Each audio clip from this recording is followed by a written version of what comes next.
કેમ છો મિત્રો? તમારું સ્વાગત છે મારી ચેનલ બોલતી પુસ્તકમાં. ચાલો આપણે સફરને આગળ વધારીએ. પુસ્તક શબ્દોનું સૌંદર્યમાંથી. વાણીનો પાંચમો ગુણ, ગર્વરહિત બોલો. આત્મપ્રશંસાની બદબૂથી ગંધાતી વાણી એટલે ગર્વિત વાણી. અભિમાનના ગિરિશૃંગ પર ચડવાનો રોપવે એટલે આત્મશ્લાઘા. અભિમાનના પર્વતમાંથી નીકળીને વહેતું ઝરણું એટલે આત્મશ્લાઘા. અહમના કાંટાળા બાવળિયાને ઉછેરીને મોટો કરતી વાડ એટલે આત્મશ્લાઘા. પોતાની બડાઈ દાખવવા જાતની પ્રશંસા થાય છે, પણ હકીકતમાં પોતાની દરિદ્રતાની જ ઉદ્ઘોષણા તેના દ્વારા થઈ જાય છે. પોતાનું કાર્ય કે જીવન પોતાના વિશે કંઈ ન કહી શકતા હોય ત્યારે પોતે જ પોતાના વિશે બોલવું પડે છે. પ્રશંસા તો બીજાએ કરવાની ચીજ છે. પોતાનામાં બીજાએ પ્રશંસા કરવા યોગ્ય કંઈ નથી, માટે પોતાને કરવી પડે છે. તેવી દરિદ્રતા જ તેનાથી ફલિત થાય છે. માટે જ ઉપદેશમાલાના રચયિતા કહે છે, તમારી વાણીને ગર્વના વાઘા ન પહેરાવો. સુભાષિતકાર ગર્વિત વાણીને કાયરતા તરીકે ઓળખાવે છે. આત્મપ્રશંસા કરવા કરતાં આત્મવિલોપન કરી દેવું બહેતર છે. મહોપાધ્યાય શ્રી યશોવિજયજી મહારાજા જ્ઞાનસાર પ્રકરણમાં ચેતવણી આપે છે. પોતાનો ઉત્કર્ષ ગાનારો કલ્યાણ વૃક્ષના મૂળિયાને જ ઉખેડીને બહાર કાઢી રહ્યો છે. એક મહર્ષિ માનવીની કક્ષા નક્કી કરવા એક માપદંડ બનાવે છે. પોતાના ગુણોને પ્રકટ કરે તે અધમ, પોતાના ગુણોને પ્રકટ ન કરે તે મધ્યમ, પોતાના ગુણોને ઢાંકે તે ઉત્તમ. ગુણની સુરક્ષા અને સંવર્ધન ગુપ્તતાને આભારી છે.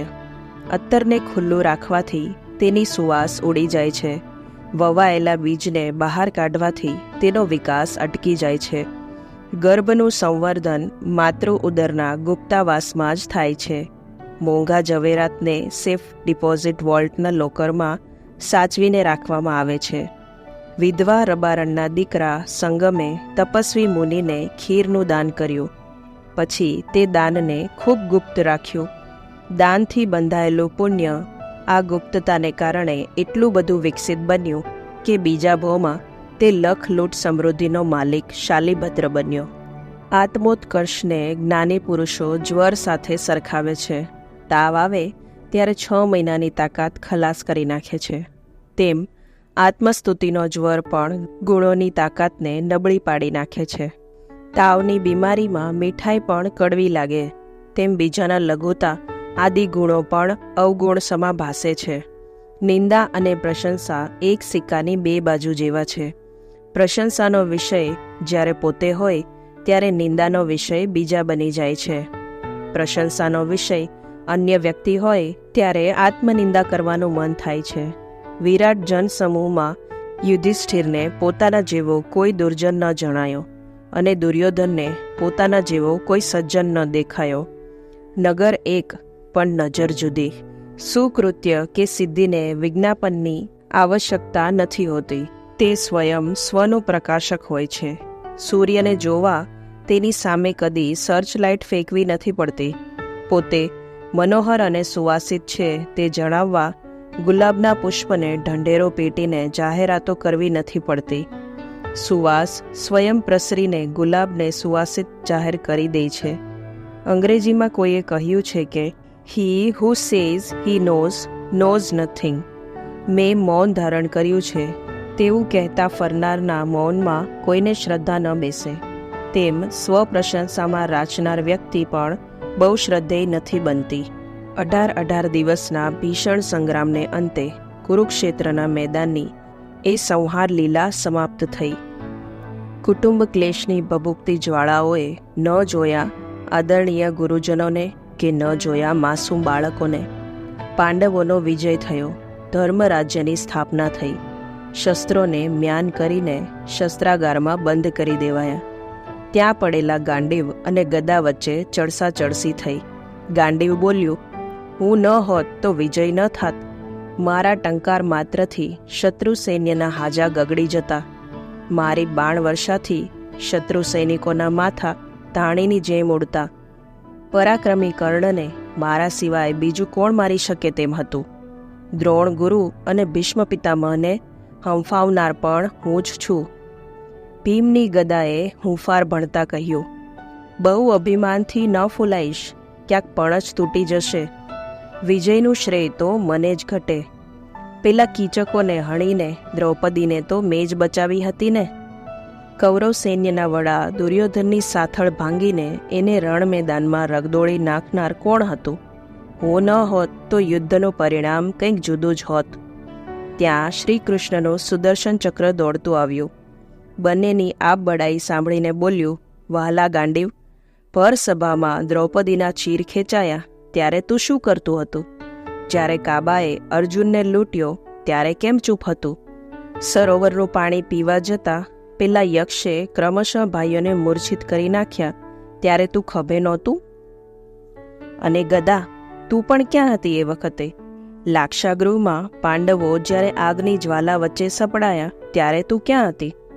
આજે વિજયથી તમે બંને ફૂલાવ છો, પણ એ વિજય કોનો છે? કાળ એમને પહેલેથી જાણી ચૂક્યો હતો. તમે તો નિમિત્ત માત્ર છો. હું ન હોઉં તો આ જગતનું શું થાય એવું માનનારા લોકોથી જગતના કબ્રસ્તાનો ભરેલા છે. શકટ તળે ચાલતા શ્વાનની જેવી ભ્રમણાનો ભોગ ઘણા બની જાય છે. આ ભ્રમણામાંથી બહાર નીકળવા યાદ કરો કે દુનિયામાં શેરને માથે સવા શેર બેઠા છે. 5 લાખના સ્વામિત્વની મગરૂરીને ખંડિત કરવા 10 લાખના સ્વામીની ઉપસ્થિતિનું સ્મરણ પણ કાફી છે. તમારા કરતા ચડિયાતાને નજર સામે લાવો, તમારા ગર્વની ઇમારત તરત કડડભૂસ થઈને ઢળી પડશે. સૂર્યના પ્રકાશમાં ચંદ્ર ઢકાઈ જાય છે. પેંડો ખાધા પછી ચા મીઠી ન લાગે. અલંકૃતિઓ અને ચમત્કૃતિઓથી ભરેલા અર્થગંભીર લાખો શ્લોકનું સર્જન કરનારા કલિકાલ સર્વજ્ઞ શ્રી હેમચંદ્રાચાર્ય પણ પોતાની લઘુતા વ્યક્ત કરતા ગાય છે. ક્વ સિદ્ધસેન સ્તુતયો મહાર્થા અશિક્ષિતાલા પતુલ્ય ક્વચૈષા. સિદ્ધસેન દિવાકર સુરજીની રચેલી મહાન અર્થવાળી સ્તુતિઓ આગળ મારી રચેલી સ્તુતિઓ તો અબુધ માણસના લવારા જેવી છે. સર આઇઝેક ન્યૂટનને કોઈએ પૂછ્યું કે આજના વિજ્ઞાનમાં તમારો ફાળો કેટલો? ન્યૂટને જવાબ આપતા રેતીનો કણ હાથમાં લઈને કહ્યું, આટલો જ. જ્ઞાન સાગરના કિનારે હજુ તો હું છબછબિયા કરું છું.